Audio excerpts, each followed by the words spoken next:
Eu sou Daniel Herculano e agora trago para vocês a minha conversa. Estou recebendo agora Iberê Carvalho, diretor, co-roteirista e coprodutor de O Homem Cordial, que está em cartaz nos cinemas. Muito obrigado pela oportunidade de falar contigo, Iberê. Eu que agradeço, Daniel. Obrigado. Vai ser uma honra falar do filme depois de esperar tanto tempo para lançar. É isso. Infelizmente, a gente tem recebido aqui. Felizmente, a gente tem recebido aqui os cineastas, e é bem comum a gente ter esse delay, tanto por conta de orçamento, de liberação de orçamento, quanto pela pandemia também, né? Houve digamos assim, muitos filmes ficaram presos aí em relação a agendas, e aí agora a gente está tendo uma agenda constante de lançamento. Isso é bom também para o cinema brasileiro, né? E a gente percebe que Uhum. tem muitas opções de filmes semanalmente em cartaz. Isso é muito bom também. Berê, O Homem Cordial, né? Premiado em Gramado, isso é importante falar, e que você apresenta o Paulo Miklos, num personagem que trata de injustiça social, enfim, cultura do cancelamento. Como é que você pode falar desse projeto? Como foi que você começou a escrever ele? Como foi que você chegou nele? Fala um pouco de como começou esse projeto até chegar às telas. Então, Daniel, esse projeto começou lá atrás, em 2016, fruto de uma sensação de impotência e de preocupação, não só com o Brasil, mas assim com o caminho que o mundo estava tomando e veio tomando. E depois que eu fiz o último Cine Drive-In, quem viu meu primeiro longa, o último Cine Drive-In é um filme muito mais, como é que eu posso dizer, esperançoso e filme para família, né, que fala de relações familiares, é filme de afeto. E já no Homem Cordial tinha uma vontade de pensar o Brasil, de discutir o Brasil, até muito similar ao meu primeiríssimo projeto que eu fiz na vida no cinema, que chama Suicídio Cidadão, que era um filme também que preocupado com questões políticas e tal. Um curta-metragem que eu fiz em 2003, há 20 anos atrás. Então, em 2016, preocupado com tudo isso, querendo botar para trás, para fora, botar para fora essas questões, eu convidei o Pablo Stoll, roteirista uruguaio, para co-escrever esse projeto comigo, e a gente começou a discutir essa ascensão de uma direita ultraconservadora e a manipulação, né, da, da, das informações nos meios de comunicação, essa proliferação muito rápida é, da, dos ataques, das mentiras, tudo isso. Isso tudo foi virando um grande caldo, a gente não sabia muito bem para onde ir, até que um dia a gente viu, não sei se você está lembrado, uma vez o Chico Buarque estava saindo de um hotel no Leblon e foi atacado por uns rapazes e questionado pelas opções políticas dele e tal. Foi ali perto do impeachment da presidente Dilma. E aí eu mandei a notícia pro Pablo, o Pablo falou, cara, eu acho que tá aí a nossa história. Só que a gente mudou um pouquinho, em vez, né, um astro da música também, mas do rock. O convite pro Paulo Miklos, ele veio muito em função mais em função do Invasor, que ele faz com o Beto Brant, né? Também em 2003, aí, 2003 voltando aqui a conversa. É, Maravilhoso, eu adoro o Invasor. Inclusive, quando eu entrevistei o é, Beto Brant, eu falei: faça uma continuação, por favor. Eu quero ver aquele boa, personagem de boa. novo. Imagina a continuação hoje do Invasor, ia ser muito legal. E Anísio, né, o personagem do Paulo Miklos. E o Paulo tem essa característica, né, de você não saber se ele tá falando a verdade, se ele tá falando uma mentira. Ele tem um rosto, uma estranheza, assim, fotográfica. Eu acho que você não sabe se ele é culpado, se ele é inocente, ele é um tanto quanto misterioso, ele pode ser muito agressivo, mas também pode ser muito doce. Então, todas essas características ali tornaram ele o personagem ideal para viver o Aurélio Sá, esse personagem do Homem Cordial. Pois é, então a gente tem, digamos assim, a figura do Paulo Miklos. Então você pensou nele, obviamente, quando escreveu o roteiro, né? Isso é importante ressaltar, porque Sim, quando você fala agora exatamente de como o projeto começou e surgiu, claro, você imediatamente falou nele, né? foi. Ele veio antes, assim, e o Pablo, que é uruguaio, ele conhecia muito o trabalho do Paulo, tanto como ator como por conta dos Titãs, que fizeram sucesso na América Latina inteira, né? E então a gente escreveu já pensando nele. E quando eu convidei ele para fazer o filme, foi engraçado, porque é, eu mandei o roteiro, aí ele leu, achou interessante, a gente marcou uma conversa, me convidou para ir até a casa dele, eu fui. E aí, chegando lá, ele falou assim: Olha, eu gostei do roteiro, mas, pô, um roqueiro dos anos 80, anos 90, que quer voltar aos palcos, pô, não, me chama para fazer outra coisa, tem outros personagens no filme, eu faço outros personagens do filme. Aí eu falei, não, mas espera, vamos conversar um pouco mais, deixa eu te explicar sobre o que é o filme, porque o filme não é sobre isso. E eu também não estou te chamando aqui para tentar fazer, para aproveitar a sua, só apenas, né, o seu know-how no rock, nas bandas e nas turnês e tal. É sobre outra coisa que eu quero falar. E aí a gente conversou, e aí ele comprou a ideia, gostou e falou, pô, eu quero contar essa história. E que é um filme que fala, como você falou, um filme que fala sobre fake news, sobre cancelamento, sobre linchamento, sobre desigualdade social, mas no Brasil é impossível falar de desigualdade social sem falar da questão racial. Então a gente fala também da questão racial. Então é um caldeirão de assuntos ali, misturados, contados numa jornada de uma única noite, né? A história toda se passa É. numa única noite. Obviamente os filmes não têm nada a ver com o filme, mas eu até lembrei um pouco do Fogueira das Vaidades, mas mais do livro, né? Enfim, Aham. acontece algo que desencadeia, enfim, ocorreu, um filme feito de forma É, bem diferente, né? Baseado na obra do Tom Wolfe, mas é isso. Em relação à cultura do cancelamento, eu acho importante a gente ressaltar que, infelizmente, isso já está cristalizado e dificilmente a gente vai conseguir fugir dela, né? Assim, se existe, até mesmo não alguma coisa que acontece, foi filmada e postada, mas algo que a pessoa diz e que escutou e que fala, ela já começa a ganhar vida e infelizmente ela se torna uma verdade para muitas pessoas, né? Por mais que você chega e desminta, enfim.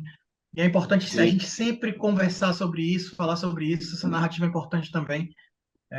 Infelizmente, eu acho que a gente vai estar longe da cultura do cancelamento, dela desaparecer, na sim, internet, né? Desse julgamento. Mas é importante sempre a gente falar sobre isso.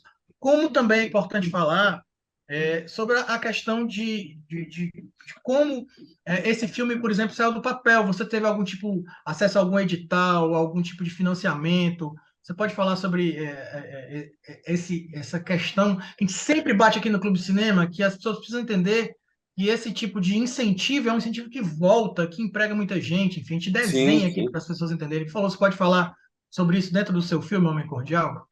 Claro, esse projeto contou com fomento, né, governamental desde o princípio, desde o seu desenvolvimento. Para eu conseguir escrever esse roteiro, fazer pesquisa e escrever esse roteiro junto com um cineasta como Pablo Stoll, que é um cineasta considerado um dos diretores mais talentosos da América Latina, você precisa de dinheiro, você precisa de recurso, não tem como, né? É, e as pessoas às vezes ficam, mas pô, esse dinheiro poderia estar sendo usado para outras coisas, poderia estar sendo priorizado para a saúde, para a educação. As pessoas precisam entender de que, na verdade, esse recurso ele não foi tirado de nenhuma rubrica, de nenhuma pasta como essa, saúde, educação, saneamento básico ou infraestrutura, ou qualquer coisa do tipo. O dinheiro que fomenta o cinema no Brasil, ele vem da Condecine, que é um imposto gerado pelo próprio setor do audiovisual. Todas as obras audiovisuais, seja de publicidade, que a gente vê na televisão, que a gente vê na internet, que a gente vê. Todas as obras que a gente vê de audiovisual, elas têm que pagar uma taxa, uma pequena taxa, e essa taxa vai para um fundo, que é o Fundo Setorial do Audiovisual, que é usado para fomentar o cinema. Então, isso não é a exclusividade do Brasil.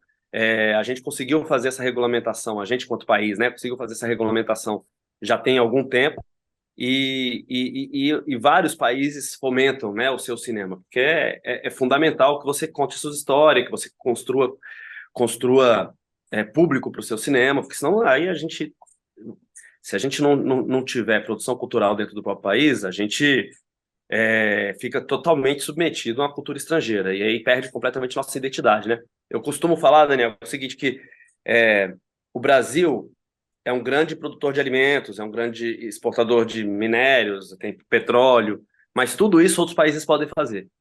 Tudo isso outros países podem vender. Tudo que a gente vende aqui, que são produtos que a gente vende, café, tudo isso outros países também vendem. Agora, a cultura brasileira, ninguém mais vende, ninguém mais consegue vender. É o único produto que só o Brasil consegue vender, assim como a cultura chinesa é o único produto, é um produto que só a China pode vender. Então é algo que a gente tem que aproveitar, não olhar para isso com um olhar estratégico e até comercial e até econômico, é burrice, é ignorância, né? Então, voltando à sua questão, a gente teve um fomento inicial do Fundo de Apoio à Cultura do DF, né? Eu sou de Brasília, então teve um recurso inicial para o desenvolvimento do... Não, desculpa, errei. Corrigindo a informação. O desenvolvimento, né, para escrever o roteiro foi recurso da Ancine, um recurso de uma linha de núcleo criativos. A gente desenvolveu o projeto, aí depois a gente entrou em alguns editais, e aí depois, para a produção, nós temos dinheiro do Fundo de Apoio à Cultura, esse sim do DF, Pois e não? recursos do Fundo Setorial do Audiovisual, que é esse recurso que eu estava comentando aí, que vem do Condecim. E aí, só mais um dado, assim, desculpa, para não me alongar muito nesse assunto, Não, mas é por favor, é importante, importantíssimo. eu acho que é importante as pessoas saberem. Segundo a ONU, enfim, estudos da ONU, da Unesco, o saudável para um país de investimento na cultura, porque não é gasto, é investimento, é que ele gaste 2% da sua arrecadação, ou seja, 2% do seu PIB você gaste com fomento à produção cultural de todos os gêneros. 2%. Se a gente pensar no nosso orçamento familiar, no nosso orçamento pessoal em casa, quanto será que a gente gasta para ir ao cinema, para ouvir uma música, para pagar Netflix, para pagar a Amazon ou para pagar o Spotify, enfim, quanto que será? Somando tudo isso, será que não dá mais de 2%? Eu acredito que a maioria de nós paga mais de 2% para consumir cultura. Então, é razoável que um país gaste mais de 2% para produzir cultura própria. Lá no fundo, lá em Brasília, a gente conseguiu aprovar já uns 20 anos atrás, 15 anos talvez, uma lei que diz que 0,3% da arrecadação do Estado tem que ser investido na cultura. 0,3 é muito abaixo do que a ONU diz, que é o ideal. E mesmo assim, cara, esse recurso é fundamental e praticamente todos os meus filmes foram beneficiados desse recurso e vários cineastas em Brasília produzem por conta disso. Não só cineastas, jornalistas, músicos, teatro, publicação de Série de livro, TV. série de TV, tudo com 0,3%. Então, não é caro, é um investimento e gera muito emprego e o recurso volta, porque você emprega quantas pessoas? O meu filme, a gente gerou 800 empregos indiretamente, contando com é, 800 postos de trabalho, né? Não são empregos Uhum. porque é temporário, mas 800 postos de trabalho contando configuração e empregos indiretos, porque você contrata alimentação, então tem o pessoal que está cozinhando para a gente comer, aí tem motorista e tal, então são 800. Durante um período que não é tão curto assim, né? Eu mesmo fiquei envolvido mais de 2 anos. E aí dependendo das pessoas, elas vão ficando envolvidas em tempos diferentes. Então, eu acho que é importante a gente falar disso para as pessoas entenderem, né? Que é um dinheiro investido e que volta em dobro para a economia. Além do que, nós temos o produto cultural, a narrativa, enfim, a história, e isso tudo é importante que exista, né? Além de tudo isso. Então, assim, Sim, esse assunto aqui é recorrente no Clube Cinema, que a gente sempre conversando com os cineastas e cineastas, a gente sempre fala disso, então é importante sim frisar isso. é, Bom, pessoal, você está aqui na TVC, eu sou Daniel Herculano, a gente está conversando com o Iberê Carvalho, que está lançando o seu filme O Homem Cordiais, já em cartaz nos cinemas, tá? Estrelado pelo Paulo Miklos, como eu falei na abertura. Voltando ao Homem Cordial, Iberê, eu queria que você falasse, você falou, obviamente, da cultura do Brasil, enfim, da importância das pessoas descobrirem, né, enfim, e a gente exaltar e ir ao cinema e ver os filmes nacionais para se ver na tela. Eu queria que você falasse também da receptividade dele fora, né? Teve exibição no Cairo, no Egito, Marselha, enfim, outros festivais. Queria que você falasse um pouco dessa receptividade, como foi que eles receberam a tua história, como foi que você viu o teu filme estreando em outros países. pois é, essa exibição no Festival do Cairo foi muito marcante, assim. O Festival do Cairo é um festival grande, é um festival com muita pompa, muito glamour, assim, aquela estrutura que eu nunca tinha visto, que você vê, assim, você fala, caramba, parece, sei lá, parece o Oscar, assim, deles, sabe? Eles gastam um bom dinheiro para promover o cinema, para promover o festival, e aquelas celebridades com os jornalistas ficando malucos em volta delas, e eu não fazia a mínima ideia de quem era, né? Porque é o outro lado do mundo, a gente não faz ideia de quem eles são. E, ao mesmo tempo, o Paulo Miklos, que é muito conhecido aqui no Brasil, andando lá por eles não fazendo a mínima ideia de quem ele seja. E eu me perguntava, como é que esse filme vai ser visto aqui numa cultura tão diferente? Só que eles vivem um governo muito autoritário, ditatorial e muito opressor. E o filme bateu muito forte, assim. Eu senti que as pessoas conseguiram. Acho que o filme ele se propõe a ser um thriller, né? Ele é um thriller psicológico que se passa numa única noite. toda vez que eu vou dar entrevista ou conversar sobre o filme, a gente acaba falando muito dos temas que estão ali abordados e acaba entrando em assuntos políticos, sociológicos ou falando sobre a sociedade. Mas o filme ele tem uma linguagem que se propõe a segurar o espectador e prender o espectador na trama e ir soltando as informações aos poucos e ir escalonando na tensão até um clímax mais próximo do final. Então, como acontece um linchamento, né? Como o linchamento é um dos temas do filme, o linchamento, né, que é quando várias pessoas atacam uma, é mais ou menos assim que acontece. Um começa a xingar, o outro não sei o quê, daqui a pouco alguém dá um empurrão, daqui a pouco alguém dá um tapa, daqui a pouco a coisa vai escalonando até perder completamente o controle. É mais ou menos por aí a estrutura narrativa do Homem Cordial. Quando acabou a sessão e acabou assim, ninguém aplaudiu a princípio, com silêncio na sala. Até que alguém começou, tal, aí teve uns aplausos calorosos. Eu fiquei perto da porta de saída, assim, lá no Cairo, e as pessoas estavam saindo atordoadas. Teve uma atriz super famosa deles lá, que eu não vou lembrar agora o nome, que do mundo árabe ali, que ela estava assim aos prantos e me apertou minha mão assim e falou parabéns, parabéns, a gente tem que lutar contra a opressão no mundo e tal. Então assim, chegou, sabe? Aquele depoimento marcou assim para mim porque ela estava muito emocionada mesmo, ela ficou. Então acho que é universal, né? A linguagem, o cinema ele tem essa capacidade de dialogar no mundo todo. O filme também ganhou o Festival de Marseille em Paris não, na França, Na na França. cidade de Marseille.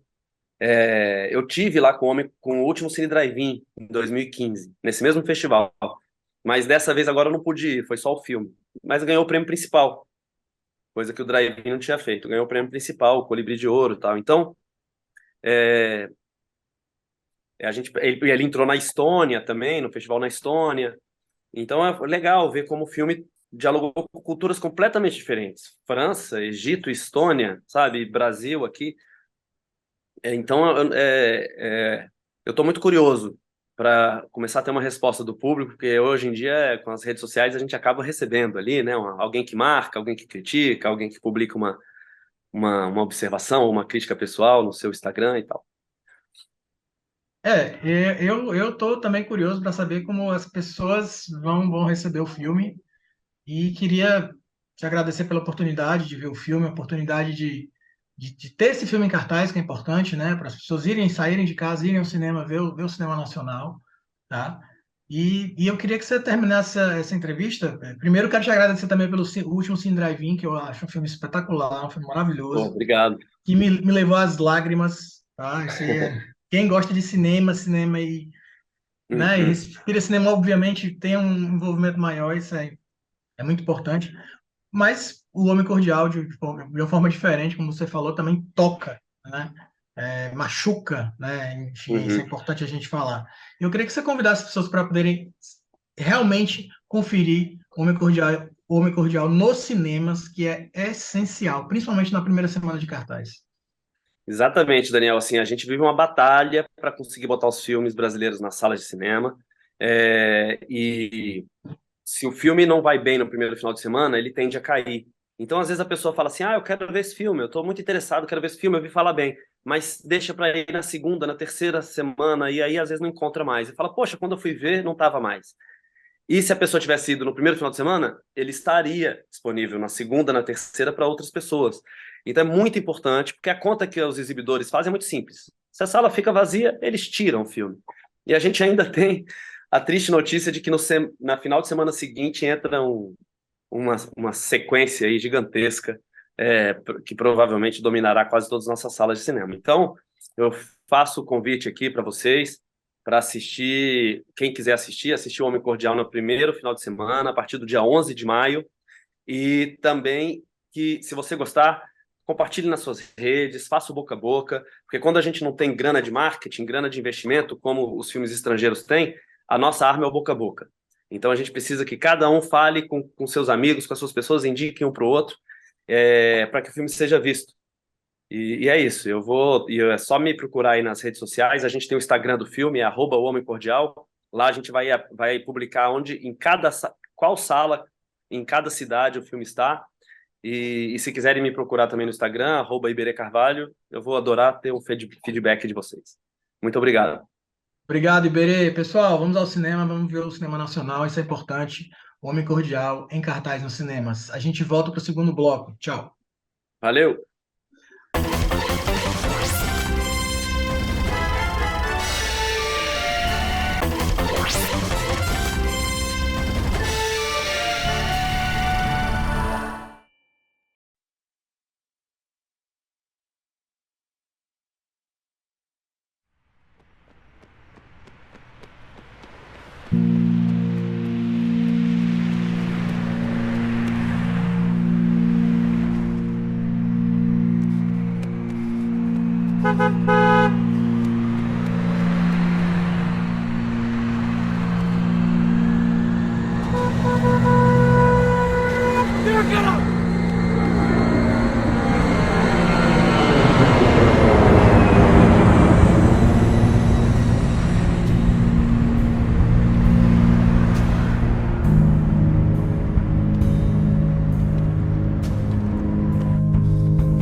Puta que pariu.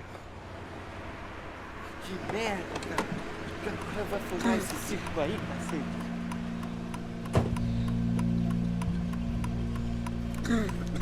E aí, meu camarada, como é que você tá? Tá bem aí?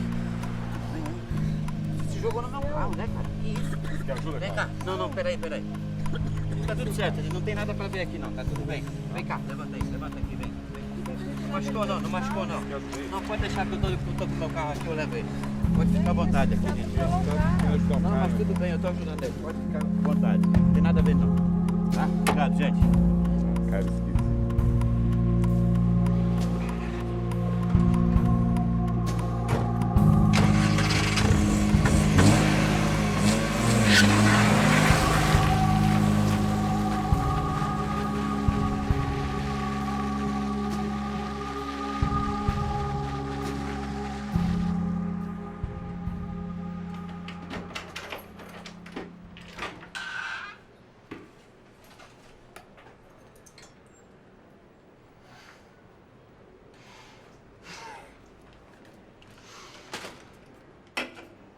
Você poderia me explicar o que faz uma mulher linda deitada no chão da minha casa? Eu precisava aterrissar. Ai, o chão tá geladinho, é bom.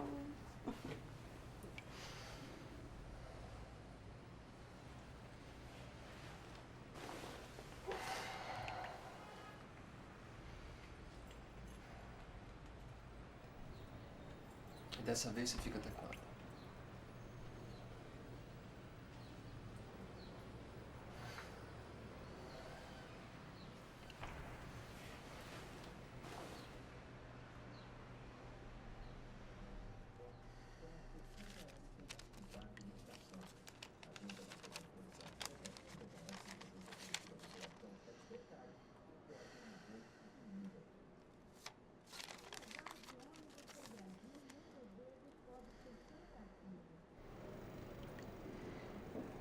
Você sumiu. Fiquei sem saber se você tinha recebido. Pô, mas tu deu uma geral aqui, hein, aeromoça? Eu não sou aeromoça. Ah, não? Não, eu sou comissária de bordo. Comissária de bordo? Tá? Uhum, e por pouco tempo. Pouco tempo, é? Mas aí você destrói o meu maior sonho. Sonho de infância, sabe? Ah, é? De infância? E que sonho é esse de infância? Quer saber? Peraí que eu vou te mostrar. Agora fala que sonho é esse. É comer comissária de bordo.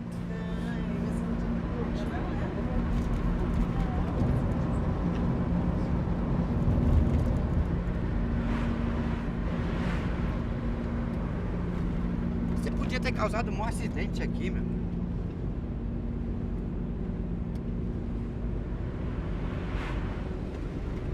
Vamos pro hospital? Não, pro hospital não. E vou pra onde? Porra, sei lá. Qualquer lugar que eu não esteja. Qualquer lugar que eu não esteja. Tá bom, meu amigo. Relaxa aí. que a gente vai dar um rolê pra ver se você clareia as ideias. É comigo mesmo. Eu gosto de andar de carro de dia, de noite. Tem vezes que até durmo dentro dele. Quando tá muito perigoso, à noite assim chovendo, não, vou pra casa não. Eu vou perto meu bichinho aqui, dormir que nem uma criança. E você vai com pessoas que você vai fazer. Ali, ó, olha só que bela espécie, meu prazer.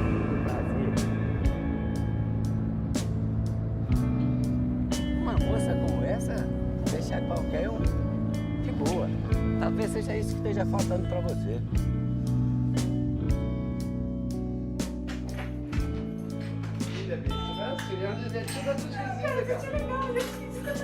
Acho que ele é um pouco careca, diferente. Feia, cara, muito feia. Sabe o que ela me parece? Você lembra daquela planária? Você lembra da planária, não? É planária, um bichinho da aula de biologia, não lembra não? É um bichinho que é assim, merda na minha cara, pô. Cara, sacanagem, tu é fora, tá igualzinha a minha tia, bicho. Merda, cara. Vai ficar parado aí. Tem que ser muito andido, que ia ser diferente passar por essa porta. Diferente como? Ah, Pedro, que...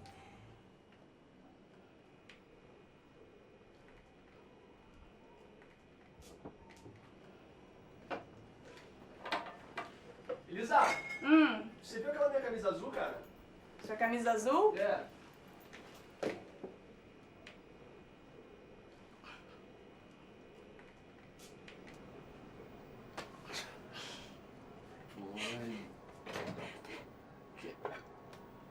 Porra, Elisa. Porra, velho, aqui em casa não tem ferro. Vem cá que eu vou te ensinar um truque. Truque? Truque de comissário de bordo. Deixa eu pegar um cabide aqui. Cabide, É, vai gastar um pouquinho de energia que a gente vai ligar o chuveiro.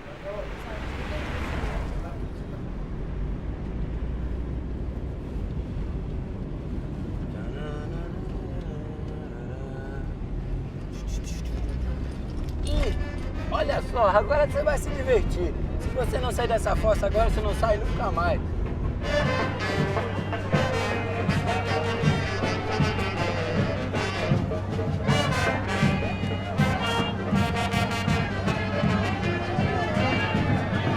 Bora, meu filho! Ei, se diverte aí, meu filho! Sai dessa fossa, meu camarada! Olha a festa aí! Uhul! Vambora, minha vez! Vamos lá, vamos se divertir aí, gente!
Se não era ela, tu queria o quê? Pô, não sei, eu jurava que era ela, mas depois não era ela.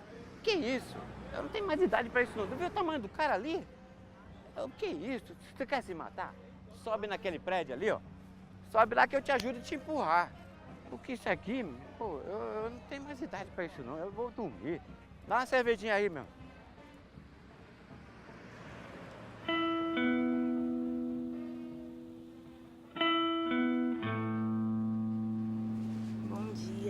Buenos dias, senhorita. O que você tá fazendo? Tortilha, nosso café da manhã. Eu tenho uma surpresa. Nossa, mais uma. Eu não vou voar, Pedro. Eu vou ficar.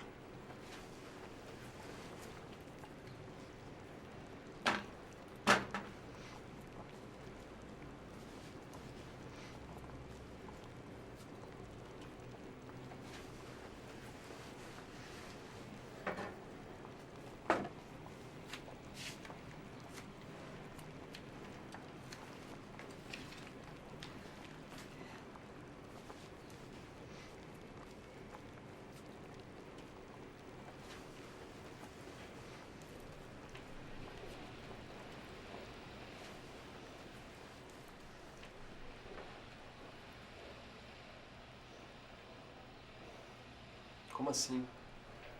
Como assim o quê, Pedro? Qual a parte que você não entendeu? Como assim o quê?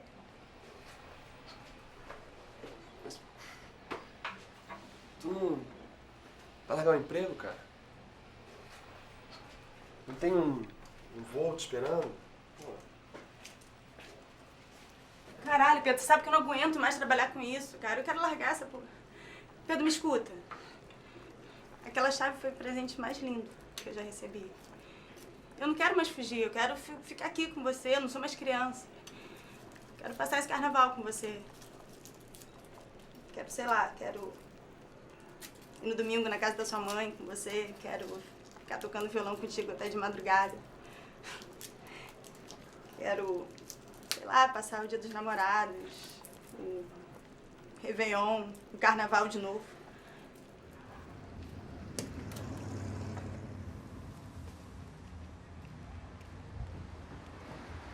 Tio, quem descobriu o Brasil? Eu sei. Então quem foi? Cabral. Então me dá R$1. Ô, Lili. Dá um troco pra ela aí, Lili.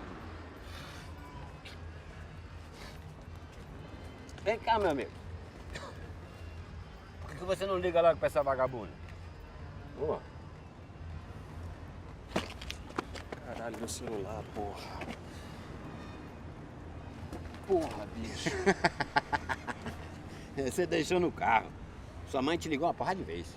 Meu amigo, traz uma cerveja pro meu camarada aqui, que ele não conseguiu se animar nem com essa folia toda da rua aqui, você acredita? É. Eu já passei uma vez no carnaval, rapaz, numa merda. Uma merda mesmo, uma merda.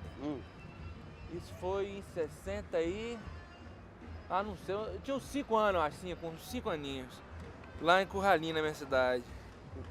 Porque naquela época não tem esse banheiro como tem hoje, esse banheiro químico aqui. Era um banheiro assim, uns 5 metros de fundura, os caras cavavam um buraco e construíam um troninho assim pra você sentar, pra você poder ficar lá. Aí o que acontece? Sentei lá, eu pequenininho, né?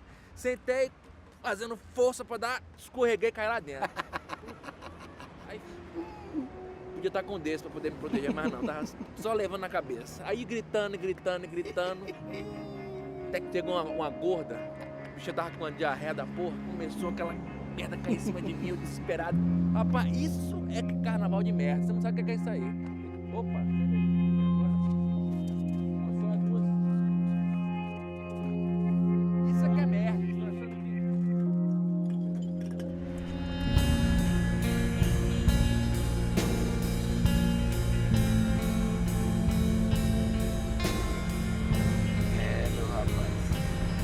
Hoje você me fez voltar 20 anos no passado. Aí, essa música você me fez voltar a ela.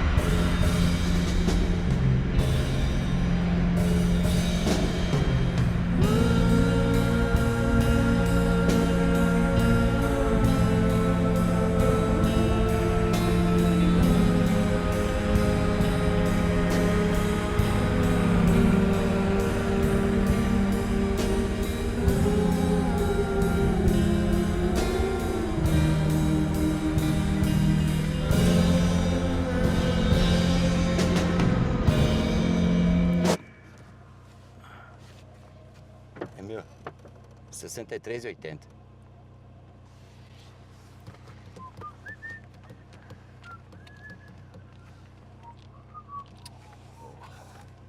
só. Que isso? 15 pila? Pô, sacaneia não. Te paguei cerveja. Tô rodando com você quase a noite toda. Olha, o dia tá quase amanhecendo. E você me vem com 15 pila? Tranquilo, vou pegar o cheque aí. Ei, Pepe, pera aí. Tu já fugiu uma vez. Não vai me fugir de novo? Olha só, a porra toda que eu tenho aqui é essa. Se tu quiser, tu vai ter que subir comigo.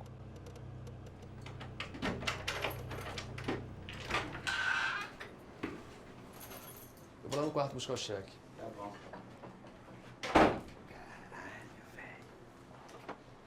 Vem cá, você mora muito tempo aqui? Nesse prédio? Eu tenho cliente pra caramba aqui. Todo dia eu pego uns 3, 4.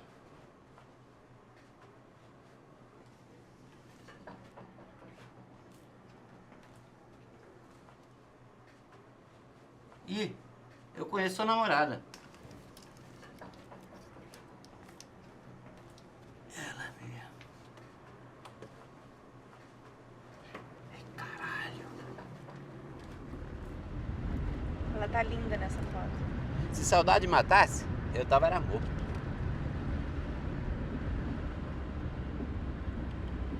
Alemão, foda-se o aeroporto, não vamos ficar aqui não. Vai, Vamos lá pro Lago Sul. eu vou direto para, então... Ele mora lá no Lago Sul? Não, mãe dele. E aí? E eu vou pra onde, então? Ai, o que eu faço, Alemão? Cara, não sei, porque isso é uma decisão que pra mim é meio difícil.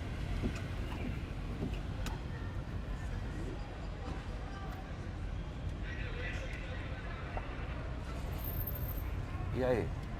Eu sigo? Paro?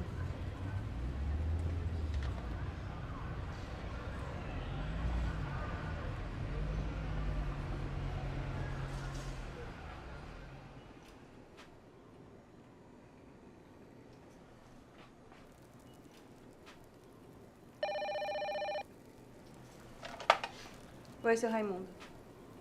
Avisa o táxi que eu já vou. Tá, obrigada. Você não vai nem olhar pra mim?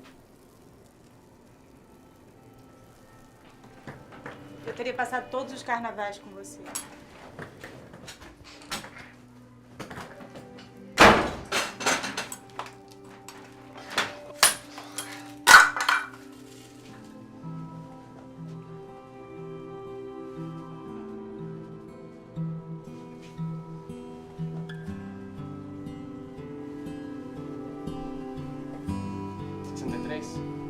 $60 pra você.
Coração vadio que não se atrela a ninguém. Se lança em desafio pra buscar quem ainda não tem. Por onde chega é de passagem, está sempre a seguir viagem, pois o seu destino é mais além.